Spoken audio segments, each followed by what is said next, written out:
Hair transplant ही खूपच चांगली treatment आपल्याकडे आलेली आहे, ॲडव्हान्स ट्रीटमेंट आलेली आहे, जेणे लुकमध्ये खूप चांगला इम्प्रूव्हमेंट येते आणि कॉन्फिडन्स लेवल खूप चांगल्या पद्धतीने आपण बूस्ट करू शकतो. एखाद्या व्यक्तीचं, not only males, females can do. असं नाहीये की काही फिमेल्सना असं वाटतं की मी हेअर ट्रान्सप्लांट नाही करू शकत, दॅट इज फॉर मेल्स, पण असं नाहीये फक्त पुरुषांसाठी, असं ते स्त्रिया पण करू शकतात. मी ॲडव्होकेट टीरा धाडगे. कोणत्याही क्षेत्रात तुमची कामगिरी वाखाणण्यासारखी असेल, इतक्या लोकांशी मी बोलतेय ना, काहीतरी रोज नवीन शिकायला मिळतं. एकमेकांना मदत करण्यासाठी तुम्ही ही कम्युनिटी जॉईन करू शकता, पुणे वुमन्स क्लब.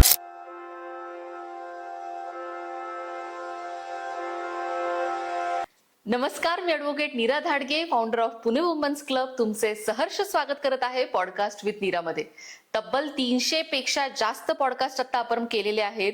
इतक्या लोकांना आपण भेटलेलो आहोत, ते सगळे तुम्हाला काहीतरी नवीन शिकवण्यासाठी, त्यांची स्वतःची यशोगाथा सांगण्यासाठी इथे येतात आणि तिथून तुम्हाला काहीतरी इन्स्पिरेशनल मिळावं अशी आमची अपेक्षा असते. आपल्या सगळ्या ऑडियन्सला मला सांगायला आवडेल की इथे आलेली प्रत्येक महिला ही स्वतःचे स्ट्रगल करून, स्वतःचं शिक्षण पूर्ण करून आता खूप छान गोष्टी काहीतरी करते आहे, जेणेकरून ती स्वतः सक्षम होऊन आजूबाजूच्या लोकांना सक्षम करण्याचा प्रयत्न करते. आतापर्यंत आपल्या पॉडकास्टमध्ये आलेली एकही महिला मला आता बोललेली आठवत नाही की नाही बाबा मला मदत नाही करायची आहे. पण सगळेजण उत्स्फूर्त प्रतिसाद देऊन पुणे वुमन्स क्लबच्या प्लॅटफॉर्मवर येत आहेत आणि त्यांचं ज्ञान, त्यांचं नॉलेज आपल्यापर्यंत शेअर करतात. असंच आज वेगळ्या क्षेत्राबद्दल आपण बोलणार आहोत. त्याबद्दल बोलण्यासाठी आपल्याकडे आलेले आहे doctor Priya ma'am. Hello. Doctors आले की मला आधी भीती वाटते, पण तुमच्याशी मी इतकी छान पद्धतीने आधी बोललेलो आहोत आपण, त्यामुळे खूप खूप खूप स्वागत आहे तुमचं आमच्या प्लॅटफॉर्मवरती. Thank you so much. तुमची आमच्या ऑडियन्सचं ओळख करून द्याल. येस, मी डॉक्टर प्रिया साळोखे. बेसिकली मी कोल्हापूरमधून आहे. तिथे माझे ग्रॅज्युएशन कंप्लीट झालं, जे होमिओपॅथीमध्ये आहे, दॅट इज 5 years. आणि त्याच्यानंतर जेव्हा लग्नानंतर मी मुंबईला गेले, तिथं मी फेलोशिप केली आहे कॉस्मेटॉलॉजी ट्रीटमेंटमध्ये. सो त्याच्यानंतर मला जॉब जो मिळाला तो लकीली एका क्लिनिकमध्ये मिळाला, कॉस्मेटिक क्लिनिकमध्ये.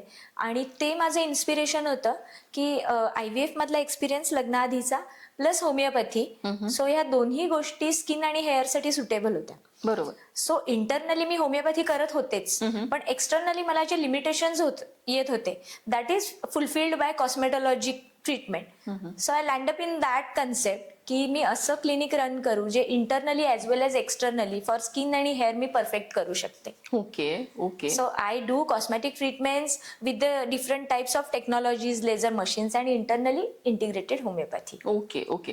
तुम्ही पहिल्यापासून म्हणजे पुण्याच्याच आहात? नाही, मी बेसिकली कोल्हापूरची आहे. लग्नानंतर काही वर्ष, 3-4 वर्ष मी मुंबईला होते. तिथं माझा चांगला एक्सपिरियन्स झाला आणि फायनली जेव्हा सेटलमेंट केली पुण्यामध्ये, तेव्हा ठरवलं की स्वतःचं क्लिनिक आपण स्टार्ट करायचं आहे. सो गेले 10 वर्ष मी कॉस्मेटॉलॉजी इंडस्ट्रीमध्ये आहे आणि आता गेले 7 वर्ष मी स्वतःचं क्लिनिक रन करते. ओके. या सगळ्या गोष्टींचा जेव्हा एक्सपिरियन्स माणूस घेतो आणि एवढ्या वर्षांचा तुमचा एक्सपिरियन्स आहे, तर काय चॅलेंजेस येतात एक महिला म्हणून या सगळ्या गोष्टी करताना? सगळ्यांसारख्याच आहेत. जरी डॉक्टर असेल तरी फॅमिली आहे, मुलं आहेत, त्यातूनच शिक्षण आहे, कॉम्पिटिटर्स आहेत, इन्व्हेस्टमेंट्स आहेत. ह्या सगळ्याच गोष्टी खूप आपल्याला विचार करून कराव्या लागतात, कारण बाकीचं पण त्याच्यामध्ये डिस्टर्ब नाही झालं पाहिजे. बरोबर. With success in the career, both the sides, results as well as income source, both the sides. So या दोन्हीचा बॅलन्स करणं खरंच डिफिकल्ट आहे आणि अजूनही करतेय. येस. आजकाल फक्त मुलीच असं म्हणत नाहीत की मला सुंदर दिसायचंय, मुलं सुद्धा म्हणतात की मला छान दिसायचंय. आणि आजकाल म्हणजे आपल्या रोडवर सुद्धा वेल ग्रूम्ड लोक पाहणं ही पण आता सध्या आपण बघत असतो की मुलं सुद्धा स्वतःची काळजी घेतात. तर काय सांगू शकता याबद्दल? खूपच सुंदर टॉपिक, खूपच नॉलेजेबल आहे तो, की मुलांचं असं आहे की फक्त कामाच्या मागे धावा. पण आता नवीन फील्ड ज्या एक्सप्लोअर झालेल्या आहेत, मुलं HR फील्ड्समध्ये आहेत, स्टेजवरती आहेत, फ्रंट डेस्कला आहेत, Yes. They need to look perfect. Yes. So त्यांना ह्या गोष्टी खूप गरजेच्या आहेत. सो त्यांनी नक्की कन्सल्टेशन घ्यावं की खरंच माझ्या लुकमध्ये आपण काय इम्प्रूव्ह करू शकतो. ह्याच्याबरोबर निसर्गातल्या ज्या गोष्टी आहेत, नेचर वाईज म्हणजे पॉल्युशन आहे, पॉप्युलेशन पण त्याच्यात येतं, काही जेनेटिक डिसऑर्डर्स आहेत की ज्याच्यामुळे स्किन कलर किंवा हेअर टेक्स्चर ह्याच्यावरती इम्पॅक्ट होतं, जे आपण करेक्ट करू शकतो. Okay okay. ब्युटी हे मुलांचं मी म्हणेल ऑर्नामेंट आहे. मुली ॲटलीस्ट ज्वेलरी वेअर करतात, पण मुलांना तोही ऑप्शन नाही. हो. त्यांचं प्रेझेंटेशन, ब्युटी हे सगळ्यात महत्वाची गोष्ट आहे. Yes. आणि जेव्हा आपण परफेक्ट दिसत असतो तेव्हा कॉन्फिडन्स पण वेगळ्या लेवलला बूस्ट होत असतो. See, I am the perfect, I can do that. बरोबर. हा जो कॉन्फिडन्स आहे तो तुमच्या लुक वरतीच जातो. बरोबर. मग तिथे हेअरचा पण पार्ट येतो आणि स्किनचा स्किनचा पण पण पार्ट पार्ट येतो. बरोबर.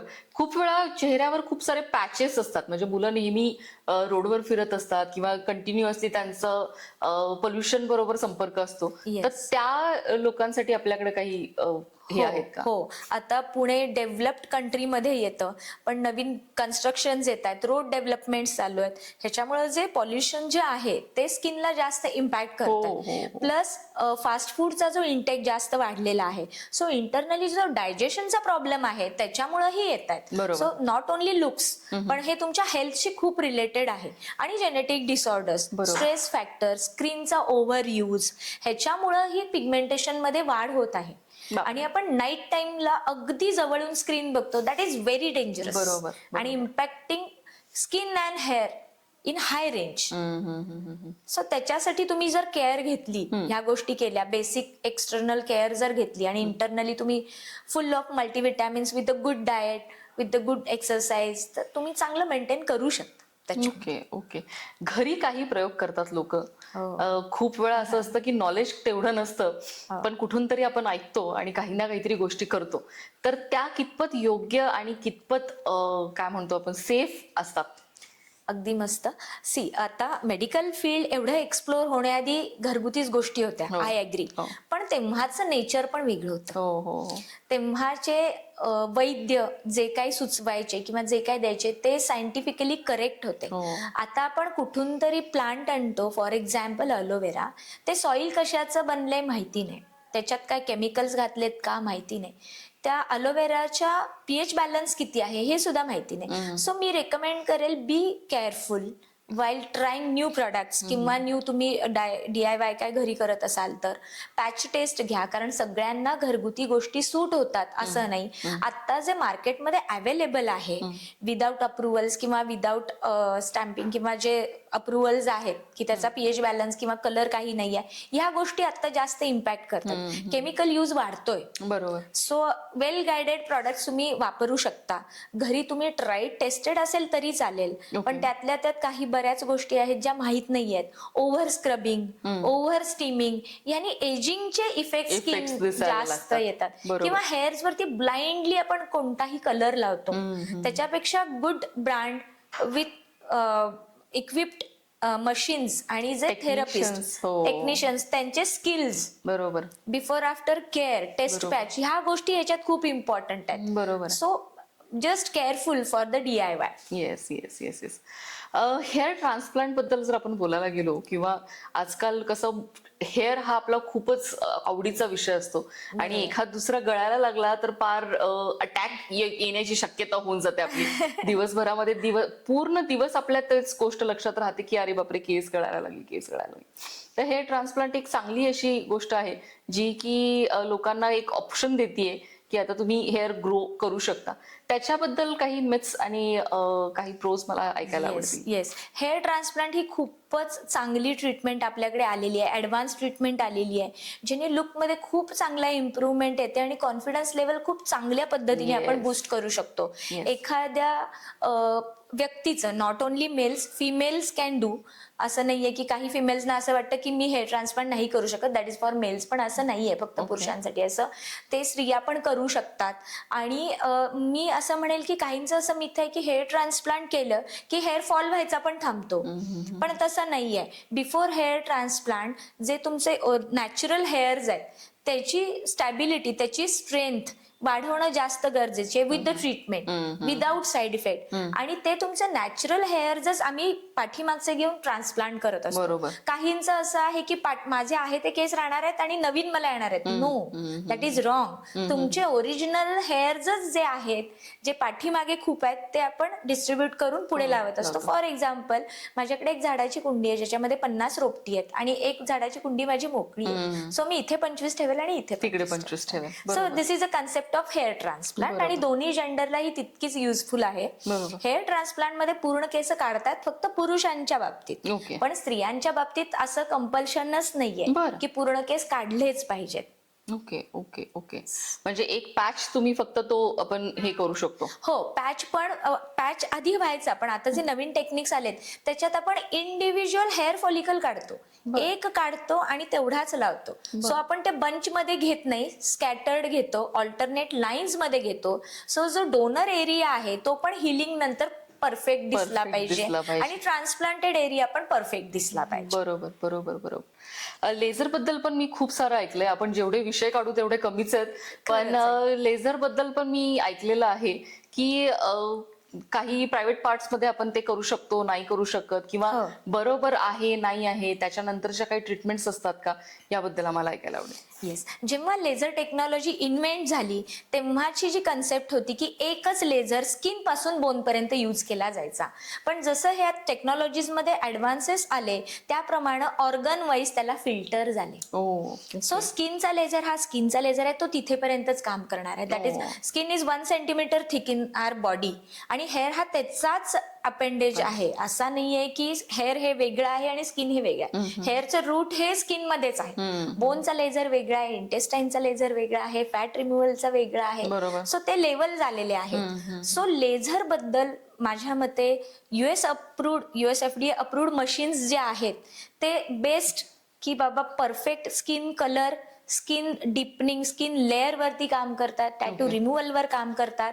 येस, जर टेक्नॉलॉजी करेक्ट नसेल, मशीन हँडल्ड जे पर्सन करतात ते वेल क्वालिफाईड नसतील तर बर्न सारखे साईड इफेक्ट होऊ शकतात. मी असं नाही म्हणत की होणार नाही, पण be careful while using lasers. पण ते चांगले आहेत की असं काही नाही की त्यांनी फक्त साईड इफेक्ट्सच होतात. जर वेल क्वालिफाईड डॉक्टर्स ते हँडल करतायत, काय फोकस साठी करतायत, कुठल्या क्वालिटीचं मशीन यूज करतायत, बिफोर आणि आफ्टर हिस्ट्री मध्ये पेशंटच्या काय डिटेलिंग आहे, बरोबर, की ह्या पेशंटला दिलं जायला पाहिजे की नाही. In case of cancer patient sure I will say की अवॉइड करा, पण जेवढं बेसिक आहे ग्लो साठी किंवा ह्याच्यासाठी सुपरफिशियल आहे तेवढंच आपण करू शकतो. पण हेअर रिमूव्हल सारखे जे डीप लेयर्स आहेत त्याच्यामध्ये पेशंटची हिस्ट्री खूप इम्पॉर्टंट आहे, किंवा किलॉइडची किंवा काही असे स्किन कंडिशन्स आहेत, सोरियासिस आहे, किलॉइड आहे, विटिलिगो आपण जे पांढरे पॅचेस आहेत त्याच्यावरती आहे. सो त्याच्यामध्ये पेशंट हिस्ट्री खूप इम्पॉर्टंट आहे की ह्या पेशंटला कुठला लेझर जाईल, किती फ्रिक्वेंटली दिला जाईल, जो कन्सर्न आहे त्याला ऑल्टरनेटिव्ह ट्रीटमेंट्स काय आहेत का, PRP सारख्या किंवा होमिओपॅथी सारख्या आतून, किंवा मल्टीव्हिटॅमिन सप्लिमेंट जे हे रिकवर करू शकेल. सो त्या पेशंटच्या नीड वरती तो लेझर सिलेक्ट केला पाहिजे. ब्लाइंडली तुम्ही जाऊ नका की खरंच नीड आहे का आणि ते मशीन तेवढ्या क्वालिटी मेंटेन केलेलं आहे का आणि कोण करतंय, त्याला पण हे अवलंबून आहे. तुमच्या क्लिनिक बद्दल मला ऐकायला आवडेल. तुम्ही आय गेस हडपसर मध्ये आपलं क्लिनिक आहे. हो हो हो हो. कशा पद्धतीने तुम्ही सुरुवात केली आणि आता तुमचं त्याच्याबद्दल फ्युचर प्लॅन काय आहे? ऑफकोर्स फॅमिलीमध्ये दुसरं कोणी डॉक्टर नाही, सेल्फ डिपेंडंट. स्क्रॅच पासून स्टार्ट करायची तर मी पहिल्यांदा रेंटेड स्पेस घेतली होती. फक्त त्यात एक मोठं माझा लॉस हा होता, क्लिनिक स्टार्ट केलं आणि 6 महिन्यात कोविड आला. सो बिग इन्व्हेस्टमेंट आणि खूप गॅप झाला त्याच्यामध्ये. त्यात लहान बाळ घरी, सो 3 महिन्याचा पूर्ण गॅप झाला. रेंट तर देतच होते बट नो पेशंट्स. पण सेकंड वेव व्यवस्थित मेंटेन झाली. तिथून पुढे मग मी त्याच एका सेम बिल्डिंग मध्ये गेले 7 वर्ष बसतीये आणि 1 वर्षामागे मी तिथे चान्स मिळाला, सो स्वतःचं क्लिनिक आता तिथे घेतलेलं आहे. Expanded as a wellness centre for women's. खूप छान, खूप छान. डॉक्टर प्रिया, आज तुम्ही इथे आलात आणि इतक्या विषयांबद्दल बोललात. आय होप आमची ऑडियन्स तुम्हाला रिच आउट करेल आणि Yes. त्यांचे जर काही प्रॉब्लेम्स असतील तर ते तुमच्यापर्यंत नक्की येऊन सांगतील. Yes. आय गेस तुम्ही पुणे वुमन्स क्लब बरोबर इतक्या दिवसांपासून तुम्ही आमच्या बरोबर आहात, तर हो. आमचे खूप सारे मेंबर्स तुम्हाला ओळखतात आणि ते नक्कीच तुम्हाला या गोष्टीसाठी रिच आउट करतील.